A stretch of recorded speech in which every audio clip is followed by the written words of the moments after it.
পাঁচমিশালি তরকারি করব বাঁধাকপি দিয়ে, তার জন্য দিয়ে দিয়েছি তেল, গরম হয়ে গেছে, দিয়ে দিচ্ছি জিরে, শুকনো লঙ্কা আর একটা তেজপাতা। এইবার দিয়ে দেবো পাঁচমিশালির তরকারি কেটে রেখেছি, সেটা দিয়ে দিচ্ছি। এখানে আছে আলু, ঝিঙে, পটল, কুমড়ো, একটা কাঁকরোল আর বেগুন। আর এই যে বাঁধাকপিটা আমি ভাপিয়ে রেখেছি। এখনকার বাঁধাকপি একটু ভাপিয়ে খাওয়াই ভালো।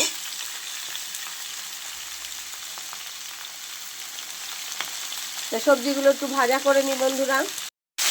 সবজিগুলো একটু ভাজা ভাজা হয়ে গেছে।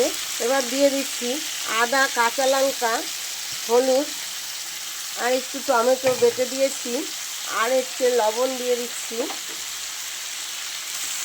এবার কষিয়ে নেব।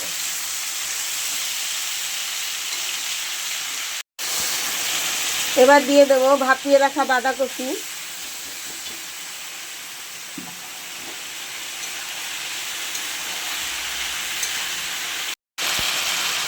পাঁচমিশালি তরকারিটা হয়ে গেছে, দিয়ে দিচ্ছি ভাজা মশলা আর দিয়ে দিচ্ছি ধনে পাতা। এই ধনে পাতা দিয়ে দিলাম। তা আমার তরকারিটা হয়ে গেছে বন্ধুরা। তা আমার রান্না যদি আপনাদের ভালো লেগে থাকে, লাইক কমেন্ট শেয়ার করে পাশে থাকবেন। ভিডিওটা দেখার জন্য অসংখ্য ধন্যবাদ। রাখছি তাহলে, অন্য ভিডিওতে দেখা হবে।